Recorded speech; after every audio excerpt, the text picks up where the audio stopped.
What is making this biochemist go beyond evolution? I'm here with Dr. Garte, and he's written several books, the latest of which is called Beyond Evolution. And I can't wait to talk to him about what this means. So, welcome, Dr. Garte. How are you? I'm good, thanks. Good to be here. So, the people who may watch this may not have seen you before on my channel, even though you've been on several times. Would you please start out talking about how did you come to know the Lord? Because you were an atheist, a militant atheist for most of your life. So what happened? Yeah, I was brought up in in a communist atheist family. And so religion was, what I knew about religion was that it was completely wrong and totally evil. So I don't, there seemed to be no chance that I would ever end up as a Christian. Excuse me. But what happened was I became a scientist, biochemist, and I began learning things in science, especially in physics, that didn't quite make sense with the or was consistent with the very materialistic view that I had of the world. I thought everything was just easily explainable by the laws of science, natural laws. There were no real mysteries. And then I started learning about quantum theory, and that was pretty mysterious, along with a lot of other new physics. And when I started learning about biology and biochemistry, it got really weird because I couldn't understand how some of the molecular machines that operate in cells can do what they do and where they came from. I couldn't understand that.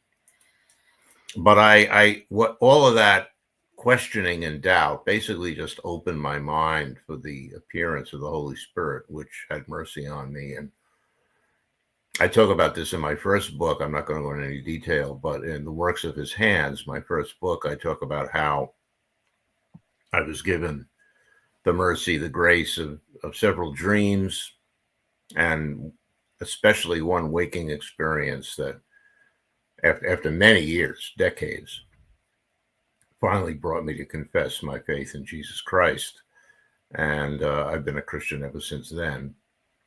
And happily, and I was surprised at this, once I came to Christ, I didn't have to give up any part of my scientific worldview or my scientific work. In fact, I'm retired now, but I still publish papers in theoretical biology, and I've written books.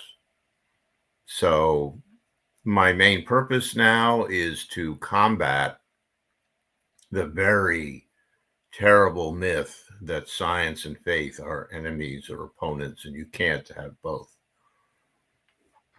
A lot of people, Awesome. a lot of people on both sides say you have to choose one or the other, and that's just not true.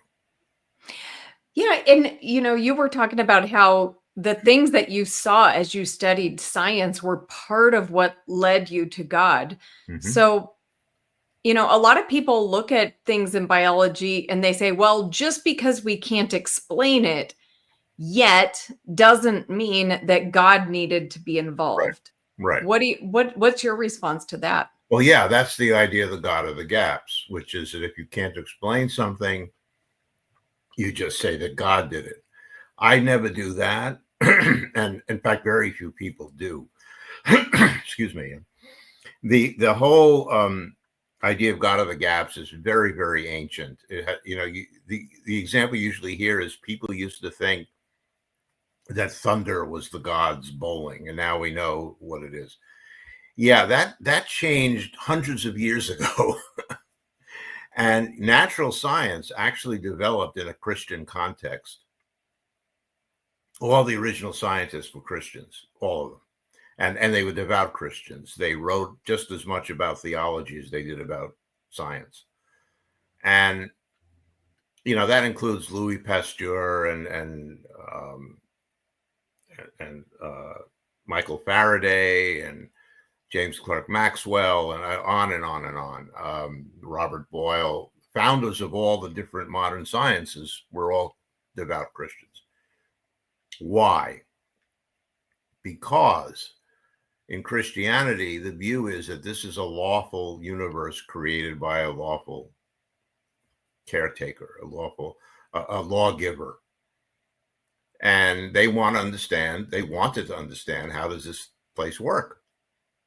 So understanding how things work is not contradictory to faith. It's part of it. And this God of the gaps idea, no, I don't hold to any of that. What I say is every time we fill a gap in knowledge, especially recently, we see pointers to God. And that's becoming true in biology as well as in physics. And that's really a lot of what my book is about.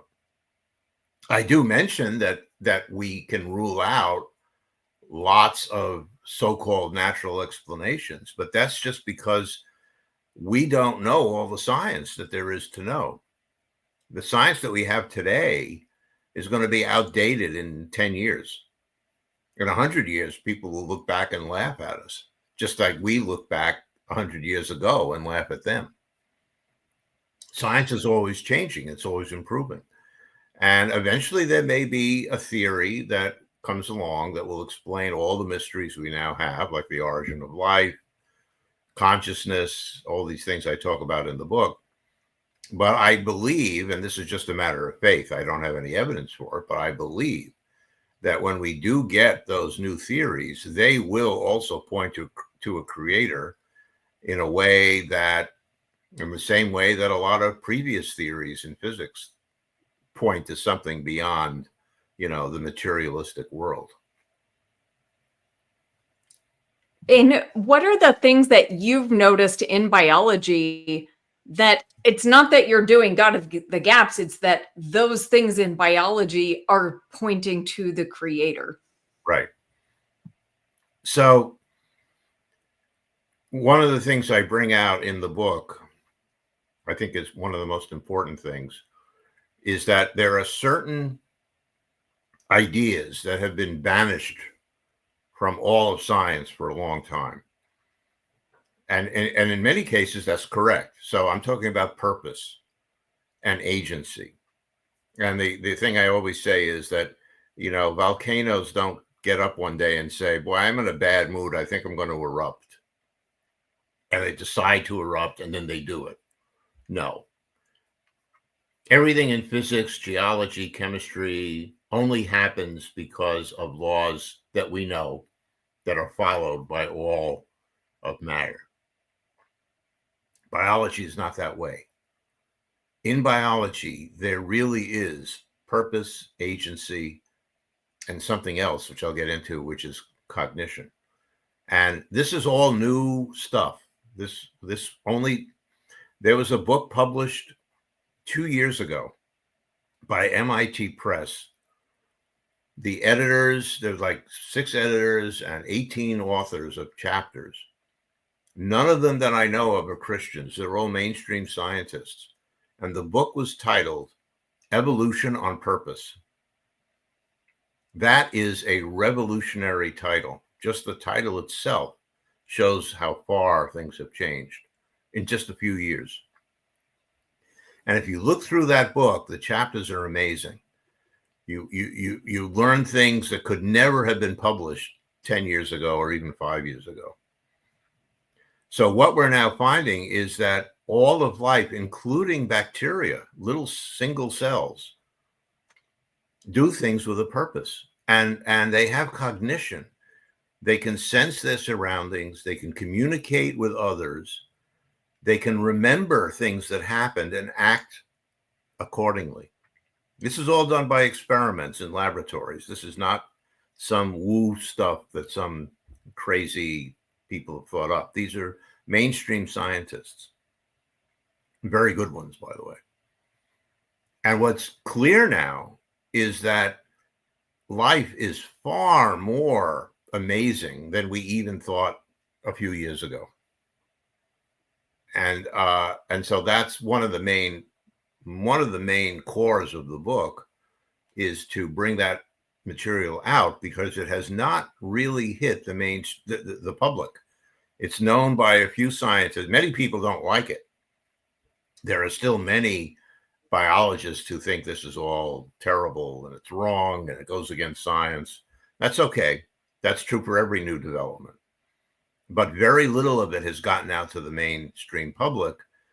And I think it's important for Christians, at least, to know what's going on, because to me, this is a tremendously valid argument, or at least a pointer, or whatever you want to call it, evidence to the existence of a creator who created life in a way that that basically acknowledges that there's purpose in the universe. There's purpose, meaning, design, all the things that Richard Dawkins denies.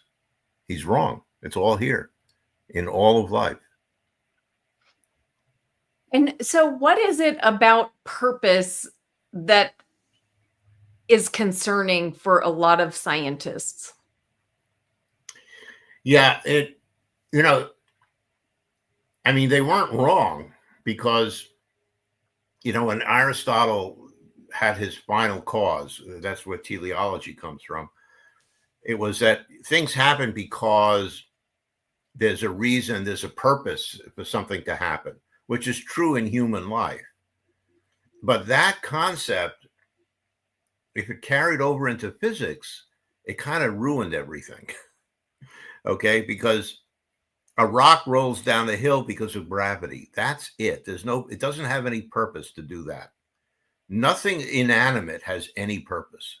That's true. Molecules in chemistry get together not because they want to, or because they see any value in it, or because they feel like they should, or anything with a purpose. No, they get together because of electrodynamic laws that, include chemical bonding. And we know those laws. And if you follow those laws, everything becomes clear. You can say, well, if I take this atom and mix them together and heat, I'm going to get this molecule, and you always do. None of the atoms ever say, I'm not in the mood today. I don't want to bond with you. Sorry. I feel like bonding with somebody else.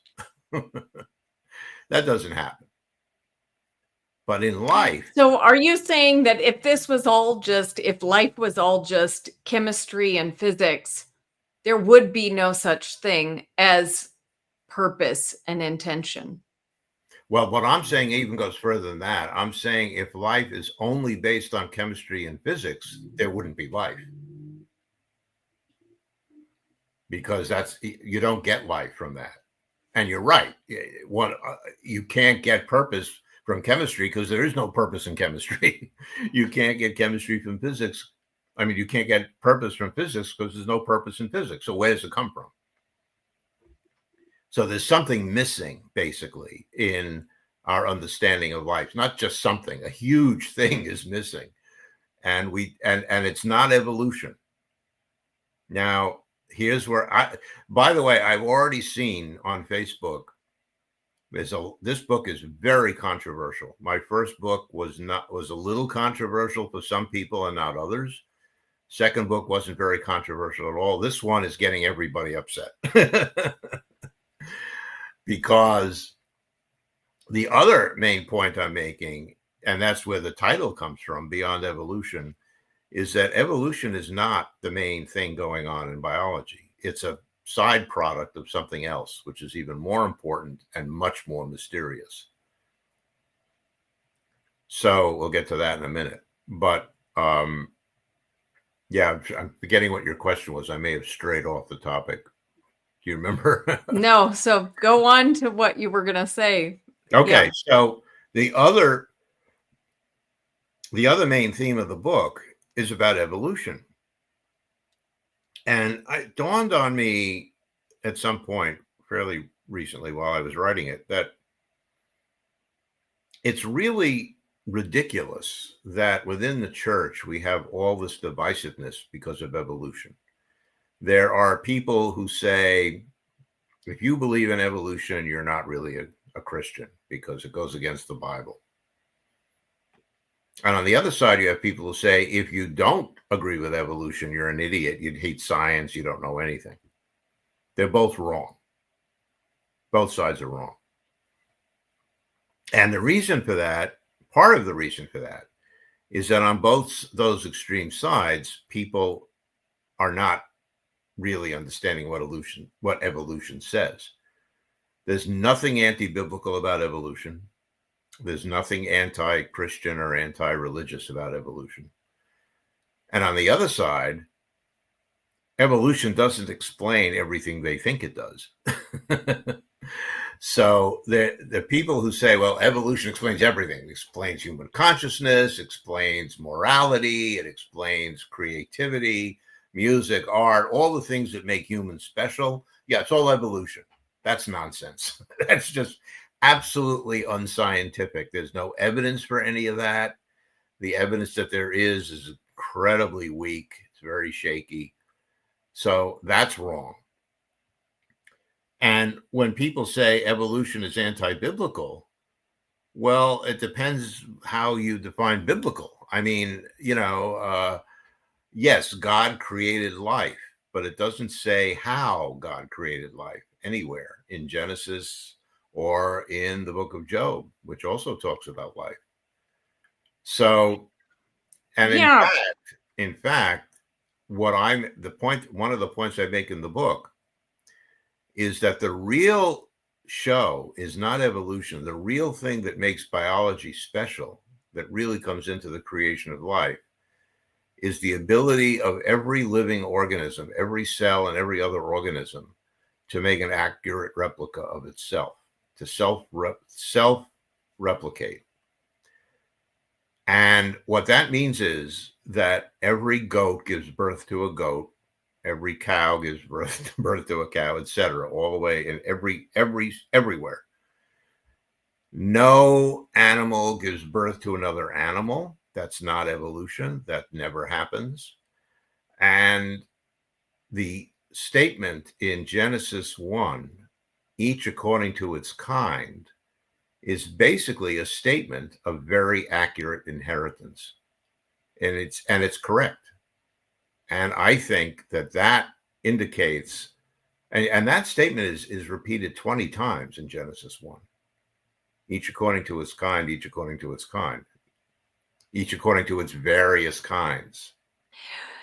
Well, see, and this was actually the most perplexing part of your book to me. And for the viewers who are watching, if you know me, you know I don't accept evolution. And by evolution, I mean the diversification of life from a common ancestor by natural processes.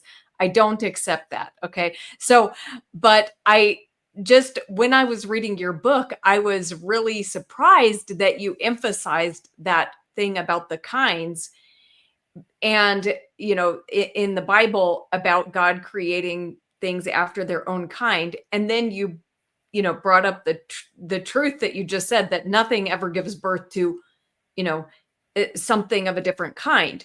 But if evolution is supposed to happen, then don't eventually, like, something, there has to be like a line where it becomes something else. No, it doesn't. There isn't. That's a misconception. Here's what happens with evolution. And I usually use the felines because, well, lots of reasons. Answers in Genesis talks about, the evolution of cats. They have an original cat kind. And then after the ark, it evolved into all the other kinds. Now, that's called microevolution, which is fine. And that's what we're talking about so far. So what happens is you have a population, let's say, of large cats, and it splits. One population stays in Africa, one population goes up to India, and they're no longer able to mate with each other. Now, there could be a lot of reasons that populations cannot interbreed. There could be a river, there could be climate, whatever, a big mountain in between, doesn't matter. As long as you have two populations of the same species separated, what happens now is that there are natural mutations that occur. Most of those mutations don't do anything. Some of them do something very minor, usually not very major. Occasionally, a mutation will occur in one of these populations that does something beneficial, like perhaps the animals are living in a fairly, well, no, let's say it makes, forget that. Let's say it's not beneficial. It's just neutral. Almost all mutations are neutral if they're not deleterious. There are very few beneficial mutations when they occur. So let's say you get a mutation and it makes the hair slightly longer.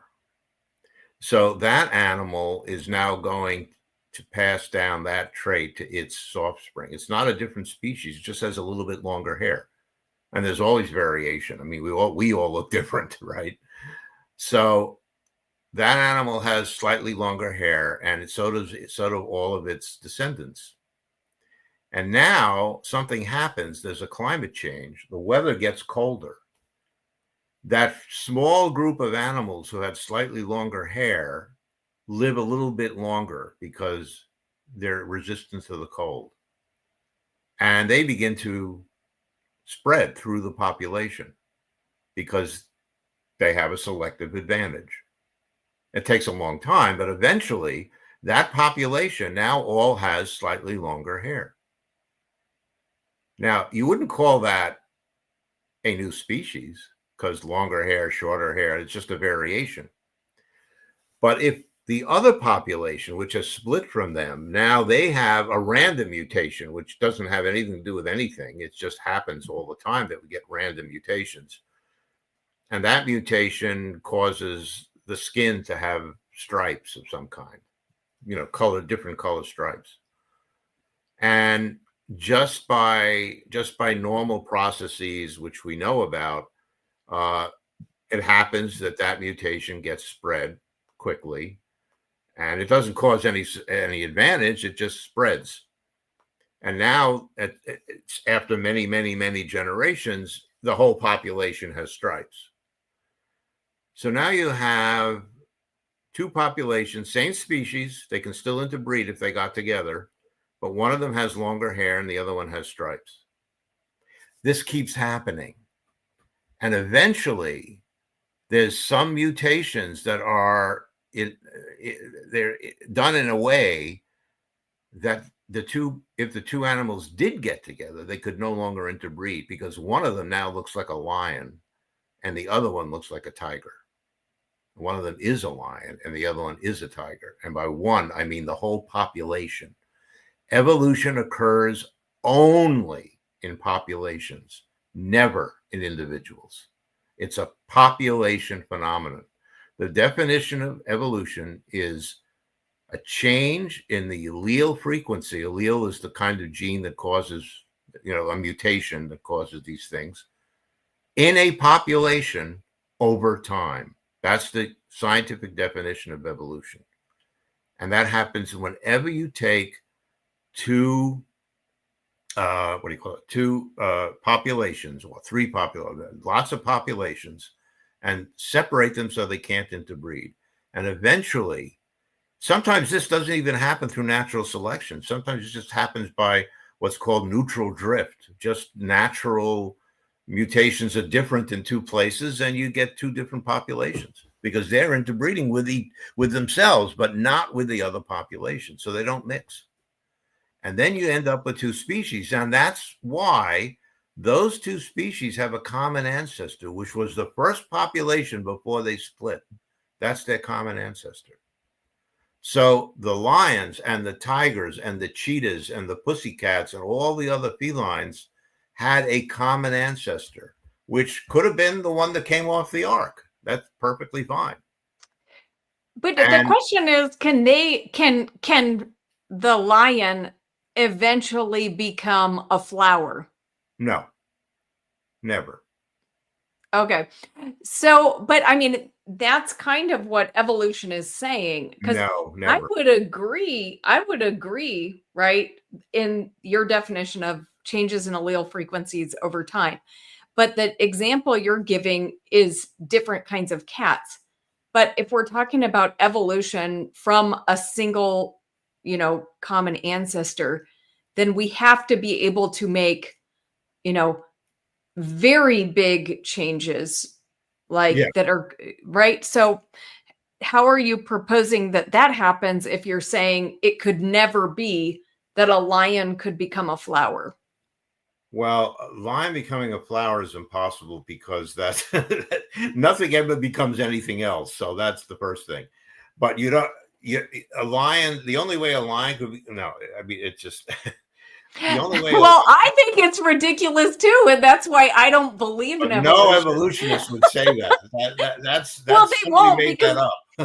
but they realize how preposterous it sounds when they say it. That's why they won't say it. But what they actually do believe is that No, from a single cell no. we Well, developed okay, into okay, right. Rebecca.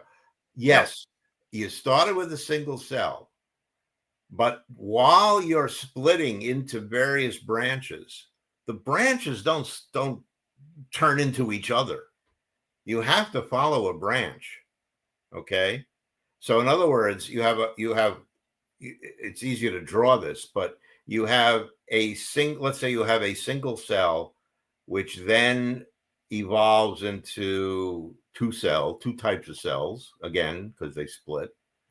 And after a lot of time, you have two types of cells. And that keeps happening, happening, happening. And then finally, you get some cells which are really different from other cells. Some cells, are able to use sunlight to eat. They don't have to find food. Other cells have to go and find food. I mean, they become very different types of cells. Now, the cells who have to find food to eat, their descendants will never turn back and start making food from sunlight. They're stuck. They are food requiring animals, and all their descendants are as well. They can't go backwards and say, "Oh, you know what? Let's do sunlight. It's much easier. We don't have to go hunting." No, they can't. That doesn't happen.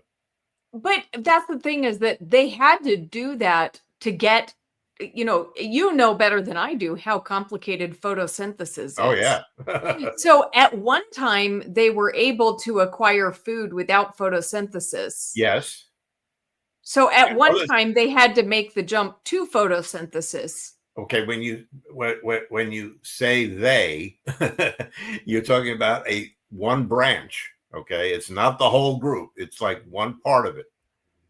And this is true for everything. I mean, you can go back to fish. Okay, fish is a great place to start. Fish have fins, they have gills. How are they going to live on land? They can't live on land. They can't walk. They can't breathe. You know, how do they go around eating? We never know. However, then we discovered, these crazy animals that, so one of them is still alive, the tiktaalik, which kind of looks like a fish, but it has little tiny feet that can walk onto the land. And it has both gills and lungs. So it can breathe all kinds of ways. And then, if you look around, you see all these forms that are sort of partly this and partly that. And they give birth. So that thing probably gave rise to other animals that had slightly larger legs. And before you know it, you got four-legged animals walking around, and the gills are gone, and now they're breathing through their lungs. And they don't look like fish anymore. It takes a long So if they time. go in that direction, then do they have to stay in that direction? Yes, they can't go backwards. Well, the reason I asked that is because according to the evolutionary story, you've got all kinds of animals getting back into the water after they evolved Yeah, one that's true. direction. They got legs. So, for example, the Yeah, whale, they say the whale, yes, was that's true. a land animal on land, and then it got back into the water over time. And there's That's other right. animals like that too. So the whole story does not make sense. No, But no, see, because some things can go backwards. You can change your limbs back to fins, but you can't change your lungs back to gills. So the whales have lungs. They have to come up and breathe air. They can't breathe water. So you're right about some things are reversible. There are animals who don't have eyes because they don't need them. They're in caves, and they ended up, just evolving. Somebody at some point lost an eye, and it didn't matter. They'd still live fine because there's nothing to see anyway. So, you can have reversible evolution, yes. but only in certain cases. You can't have it for everything.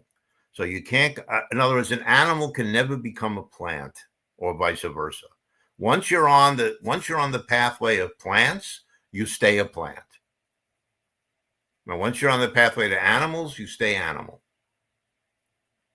Well, I guess I just like if you can get out of the water. So if you can have, gills and breathe in water, and then you can get enough mutations so that you get air breathing lungs for living on air. I don't know why you couldn't mutate back. You can. Okay. You're you're saying you can mutate back to In some having cases, gills. see, it gets complicated, but you can mutate back sometimes, but there are basic things that you can't go back to.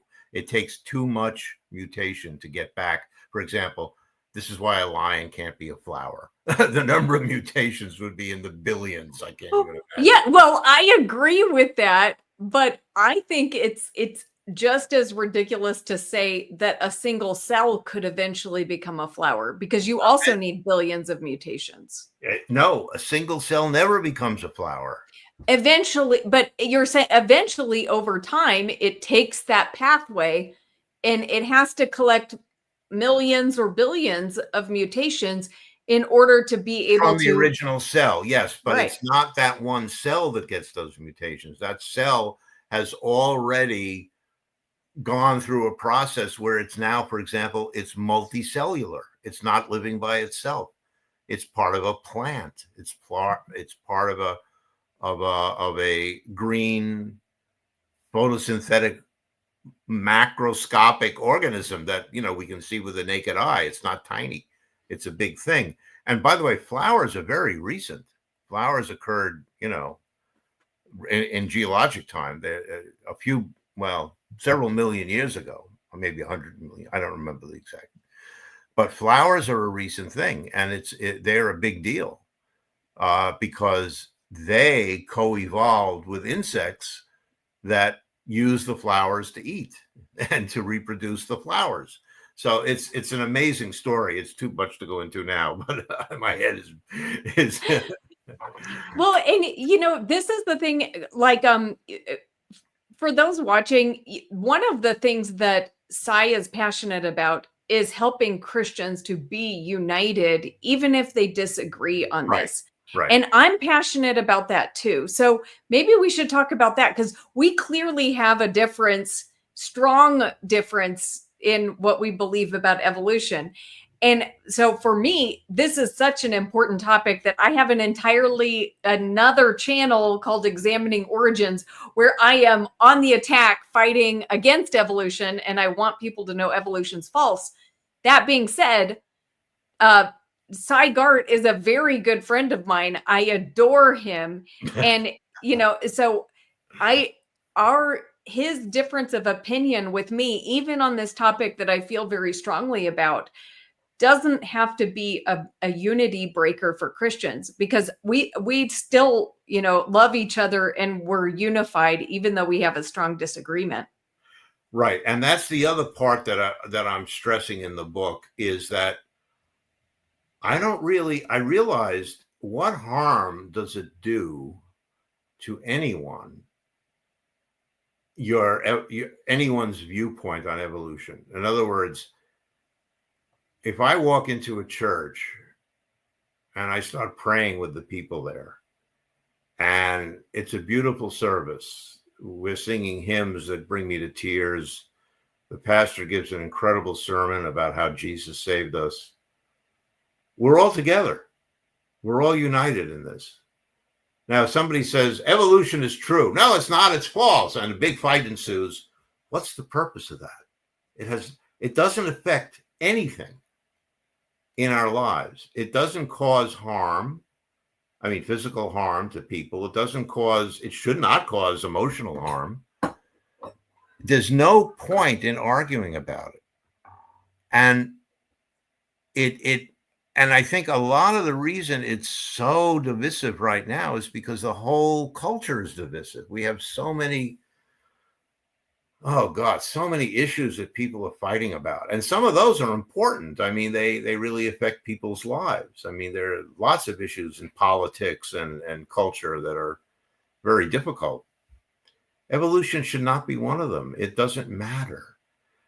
And the other point, we've already talked about, is that a lot of people don't really understand what evolution is. So when they're either for it or against it, they're making mistakes. But the third thing, and I think this is the most important of all, is that many Christians are fighting against the idea that evolution, which is basically a random chance process, totally naturalistic, kind of rules out God as having any place in the origin of life or in life itself. That's a mistake. That's incorrect. Evolution is not the central principle in life, in biology. The central principle is inheritance, accurate self-replication, which only life does. And I have a chapter on that, and that's already caused me some controversy, where I say only life reproduces itself with high accuracy. And I even mentioned crystals, and sure enough, I had somebody say, "What about crystals?" Well, read the book. I have a whole section about how crystals do not accurately replicate themselves. Yes, they replicate themselves, but always with mistakes. And I have a paper that I cite that talks about this.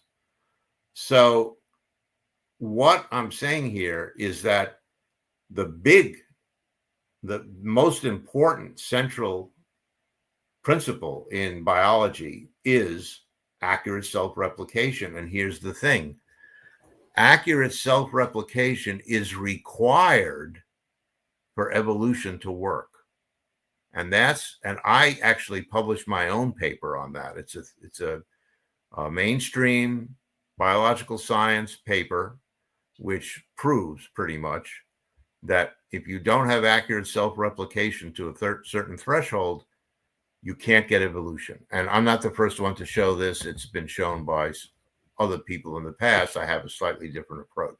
But my point is this: you can't get the origin of life, you can't get accurate replication of anything, molecules, chemicals, life, through biological evolution. You have to have that first. And where that came from, that we know how it works. We know how life is able to replicate itself. It's by the process of protein synthesis, the genetic code, ribosomes. It's the most incredibly complex process in the universe that we know of. There's nothing more complex than this. Where did that come from? We have no clue how that could have arisen. It couldn't happen spontaneously, just a bunch of chemicals got together. No way. Even the genetic code is a huge mystery just by itself. And we need that. So we need the genetic code. We need the ribosomes.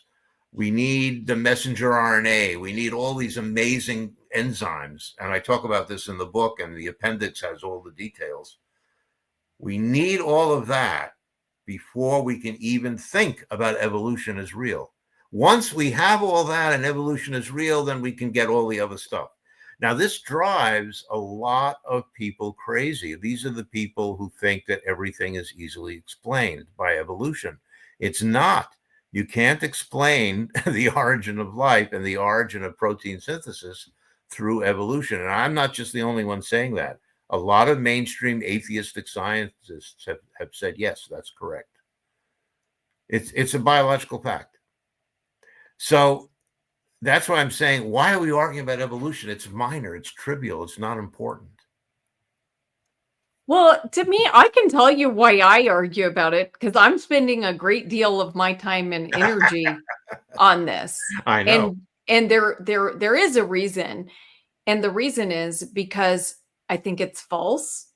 And so I think it's against our scientific observations. And it is causing people to lose their faith. Now, that didn't happen to you because you already started on the other side. Okay. So your scientific observations helped you, right, to come to faith. But a lot of people are starting out with their faith, and then they're being told, no, everything can be explained by natural processes. Right. Okay. And that's And the problem. and yeah, that's the problem, right? So, and that's why I actually do like what you're doing, because I recognize that people need to hear this message. There are Right. some people who are always going to believe in evolution because they've been so deeply, I don't want to say the word right now because I might offend you, but they've believed it so strongly for so long that they can't give that up. But they need to hear from somebody like you who's going to tell them natural processes cannot do what you think they can do. That's right. And so I appreciate that. But that doesn't change for me the fact that I think evolution is a major problem for people and faith, and it's wrong. So why So shouldn't I I help think people just see how false it is? what I'm Mhm. trying to say in the book and what I'm trying to say in general is it isn't evolution that's doing that, because evolution doesn't do that. What's happening there is you're getting people like professors, some scientists, lots of other atheists who are saying evolution is real and therefore you don't need God. God is out of the picture. That's nonsense. Okay, that's absolutely wrong. That's the problem on the other side. That's the problem with people who think that evolution is this amazing thing in science that explains everything. It explains very little. And I go into quite a bit of depth here when I talk about, and I've done this in my other books too. What else does evolution not explain? And if you think about it, it's obvious. Yeah, it doesn't explain the origin of life. That's clear. It also doesn't explain us, human beings. I mean, maybe we started out as some kind of form of ape or not. It doesn't matter. We're not an ape now. I don't know any apes who talk to each other on the internet, and broadcast, and broadcast podcasts. I don't know any apes who've composed any music or painted any pictures of great beauty. None of them have written any books or poetry. I don't know whether they fall in love. Maybe they like each other, but I don't know. We're special. We're something different, and we cannot be explained by evolution. Uh, I've been watching some videos recently. I don't know why. I guess I watched a couple, and then the algorithm shows me more. But I've been watching some on some of the survivors from World War II. Have been talking about their experiences, and I just I tear up. And where does that courage come from? Where does that self-sacrifice come from that these guys did, that so many people have done? I mean, I have to tell you about this, but no, it's not evolutionary advantage to do that, because if you sacrifice yourself, you're helping your group, and so that's good. No, that's a just so story. That's nonsense. Where does consciousness come from? No, it's not intelligence. I mean, the atheists cannot explain anything about consciousness, about human consciousness. That's why Daniel Dennett said it's not true. It's an illusion. There's no such thing. I mean, who believes that? I mean, come on. I mean, that's the answer? It doesn't exist? Oh, we're fooling ourselves? I mean, come on. That's not science. I don't know what that is. So we don't have any answers for why we are, what it is to be a human. The only answer we have for what it is to be a human is in the Bible. It's in Genesis. In the image of God, he made them, male and female, in the image of God. That's who we are. Now, can I prove that scientifically? Of course not. Look, we can't even delve into what consciousness is scientifically. It's beyond science at this point. It might always be. Nobody knows. And scientists, atheists and scientists are saying that too. This is not just coming from me. Some scientists, including some very famous ones, have been saying we will never understand human consciousness because it's not computable. And that gets very complicated. I discuss it a little bit in the book. Well, that's what I kind of wanted to ask you. How do you see how God created? Because, Mhm. like, do you think he created a like single life form? What do you and gave it consciousness, or what's your thought about that? I have thought about that. I've been asked that a lot, and I got to say the only answer I can come up with that's any good is I have no idea. And I'm looking forward to finding out, which hopefully won't be for a while, but at some point I will find out. I'm sure of that. And I'm one thing I'm also sure of is my reaction when I find out the truth of how everything happened. I'm going to say, oh my God, that's amazing. Wow. No wonder we couldn't think of this.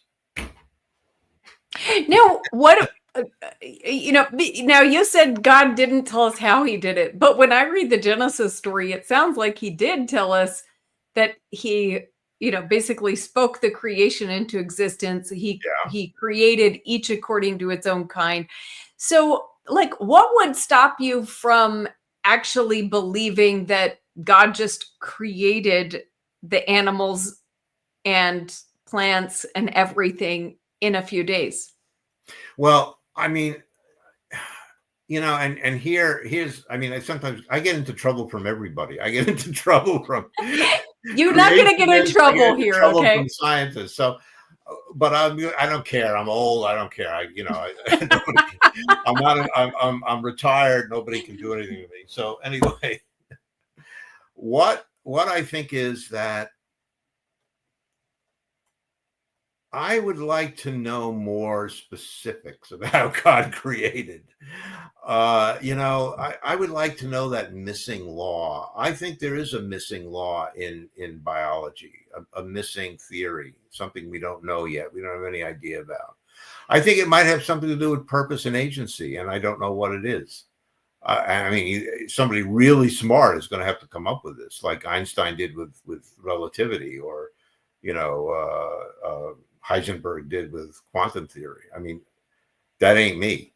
But there is, I think God created the natural laws, and that's what governs the universe. But it doesn't got so far, all those natural laws have nothing. Well, I shouldn't say nothing, but they don't fully explain life at all. That's what's missing. And yeah, that's there's going to be a law that somebody's going to come up with, and that law is going to point to God, just like all the laws of physics do, if you think about it. I mean, what you think about electricity, you think about gravity. I mean, gravity is this force of nature which is so important, right? It makes the planets go around. It makes the sun do its thing. It also knocks things down to the ground. And it's an incredibly important force. And you can describe it by the simplest formula you can imagine. F equals G squared over R, or G times G over R squared. What? Yeah. Why would you have a force that incredibly complex that we can describe so easily mathematically? To me, that's a pointer to God. And by the way, not just to me, it was to Newton also, who found the law. He couldn't believe it. He said, well, this shows God is real. Nobody expected that. And that's even quantum theory, I mean, which is very complex, but it's a bunch of symbols that we can understand. And that's going to happen with this missing law in biology too. When we find it, whoever we is, we're going to say, oh my God, that's incredible. What a miracle. That is a miracle. So let me bring up a few of these questions. CJ wants to know, why was your God of the Gap lead you to Christ and not Muhammad? I mean, I skipped Okay. the God of the Gap part because she's Yeah, saying I don't know what that means. Why does your God of the Gap lead you to Christ. So, okay. Rebecca, you and your audience are going to be the first people to hear this. Okay. And you probably might have to forget it because it's not definite. But I'm considering writing my next book, which will probably be my last, something like Why Christ? Because the question is a good one, because I started out with no religion whatsoever. And the one thing I thought was the worst thing on earth was Christianity, because it was, according to Marxist doctrine at the time, Christianity was basically what caused a lot of evil in the capitalist system, blah, blah, blah, whatever. So how did I end up in Christ and not Jewish or Muslim or Buddhist or Hindu? I mean, those would be the religions you would think were possible. And that's a complicated question and has a complicated answer. But that's worth a whole book. So I'm not going to be able to answer it quickly now, except I never was interested in Islam until after because I didn't know any, and I didn't know any Muslims, and I didn't know anything about Islam until I was in New York on September 11th of 2001, and then I learned a lot about Islam because I was right near the World Trade Center, and I saw people falling down, and I saw the horrible destruction, and then I decided, thank God I didn't become a Muslim, because I'd now be leaving. And then I later read the Al Qaeda or whatever they're called, the Afghan rules for life: no music, no art, women, slaves, stuff you wouldn't believe. And I have a copy of that. And so, no, Islam is out of the question for me. I'm actually fairly opposed to the whole idea of it. Now, I know there are moderate Muslims. I know that. And I know that, and that's what I was going to say, is that there was a time when 2 or 3 Muslims where I was working were very interested in converting me, and they were really nice and they were very persuasive, but no, it was too late. I mean, if the worst of you is that bad, I don't know how great the best of you can be. And that was kind of what I told them, and they didn't like that, but they understood. Yeah, well, I'm interested to hear that. And I hope that you read my book, so I hope that gave you a little bit more of a positive view. Yeah. I was going to say, I know this is another area where we're not in agreement. But Yeah. now, Well, but I did look at other religions. However, I looked at Judaism because my heritage, well, I don't know what you call it, my ethnicity is Jewish. I mean, I never did any Jewish religious stuff because my parents and my grandparents were all atheists, so they didn't do anything. But I did spend about 2 years trying to think. When I started thinking about God, I did actually go to a synagogue and think about that, but that didn't work out. I didn't like it. I And, remember you also tried Buddhism. yeah. So, I'm a boomer, and we had this new age thing in the 60s where, everybody was not just taking drugs, but they were, becoming Buddhists and all kinds of weird things. And I tried that a little bit. And my problem with Buddhism was very simple. I just wasn't smart enough to understand any of it. To this day, I cannot tell you what Buddhism is or isn't. And people kept telling me things, but what they told me I went in one ear and out the other. I have no idea what it is, so I dropped it.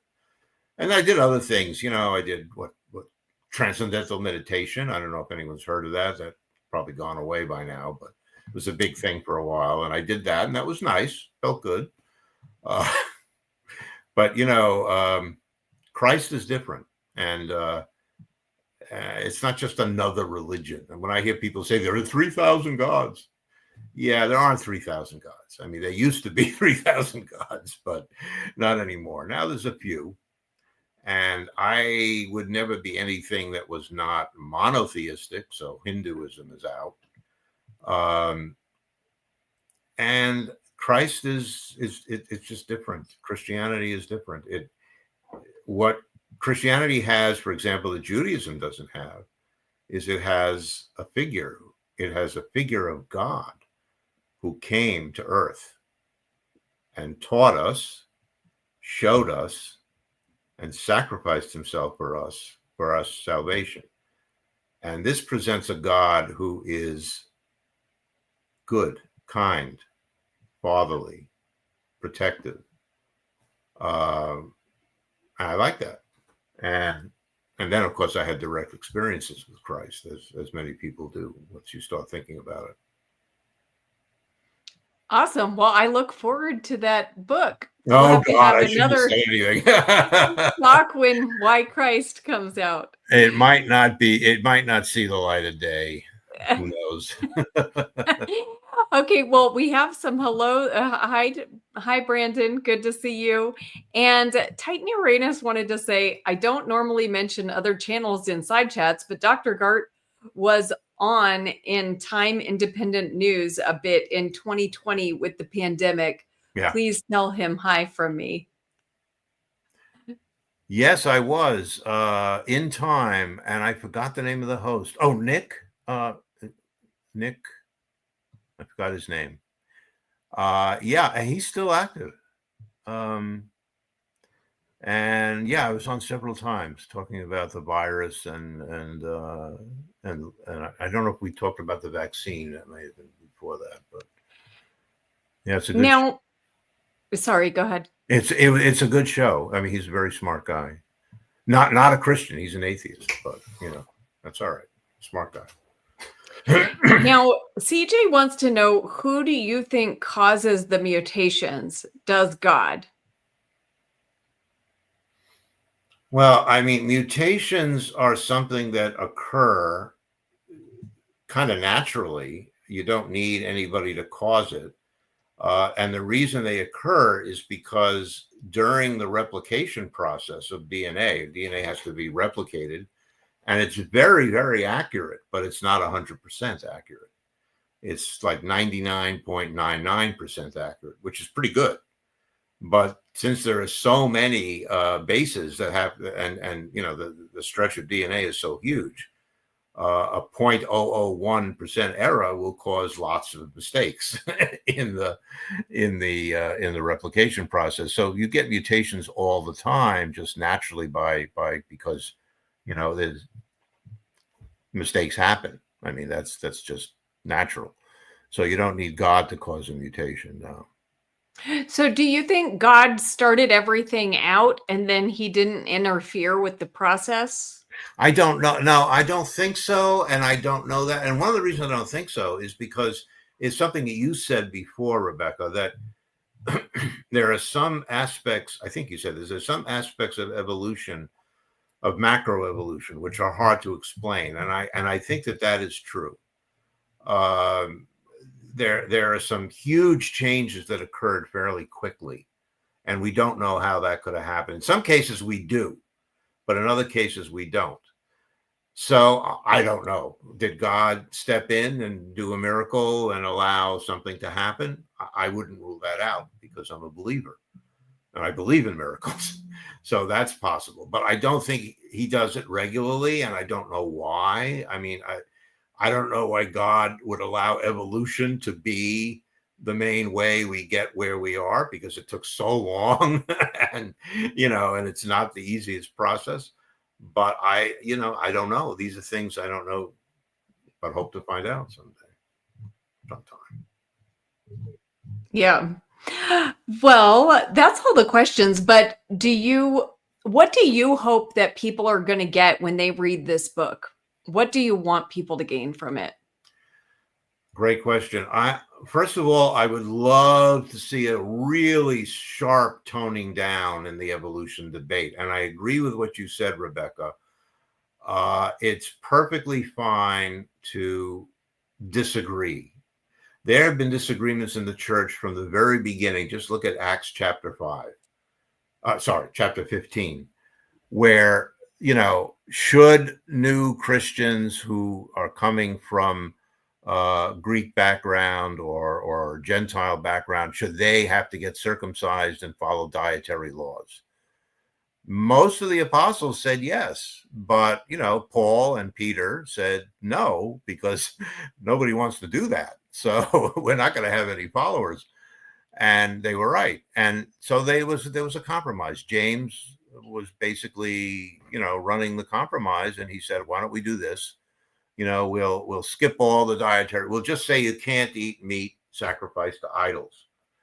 And everybody said, okay, all right, fine, we'll do that. And then they communicated that down to Antioch, where there was a huge Christian community by then. This went from Jerusalem to Antioch. And they told everyone, they said, okay, the council has come up with a solution. Here it is. So that's the approach we need. You see, with the evolution debate, I would say, believe whichever you like. It doesn't matter. Okay. But realize that science and faith are in harmony. They're not trying to kill each other. So you can believe that evolution is true, or that evolution is sometimes true, or that it's never true. It doesn't matter, as long as you hold that Christ is your Savior and rose from the dead. Awesome.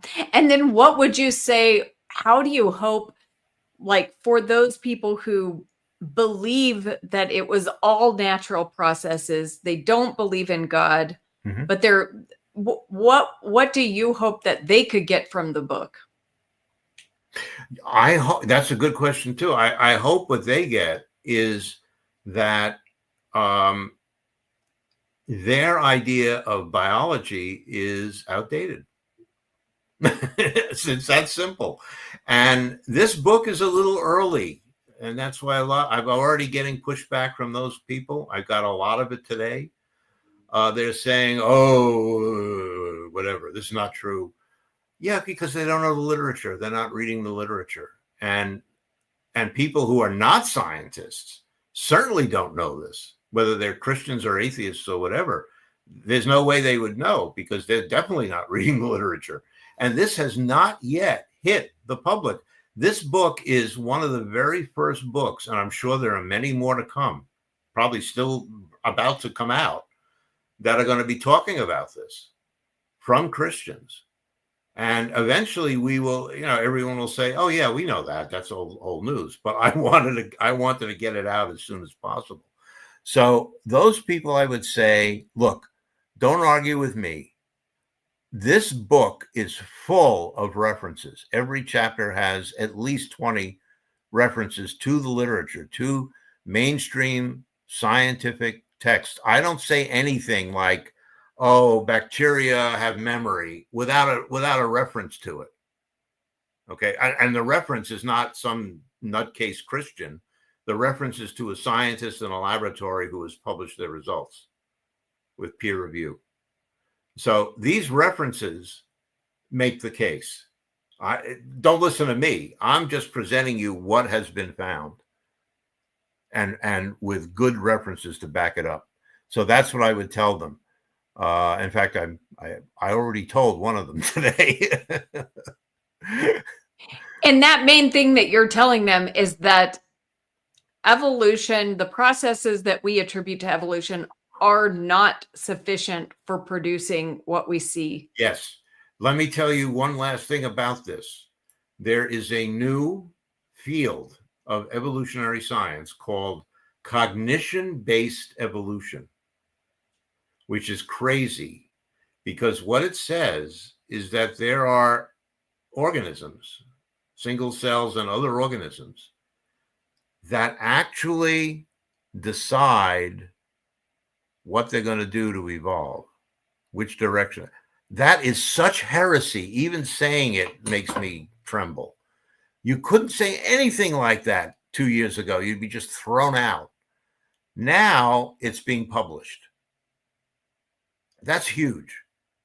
So, we've had something called the extended evolutionary synthesis, which added a lot to evolutionary theory. That's fine. This is way beyond that. And that's why this title is Beyond Evolution. We're way beyond where we used to be, and where we're heading is to a whole new world. Awesome. Well, thank you so much for coming on and sharing your thoughts. And here's the book. It's Beyond Evolution, Dr. Cy Garte. Thank you so much for coming on today. I love you as a guest and as a brother in the Lord. So thanks, and keep up the good work. Thanks, and you too, Rebecca. Thank you. Thanks, everybody, for watching.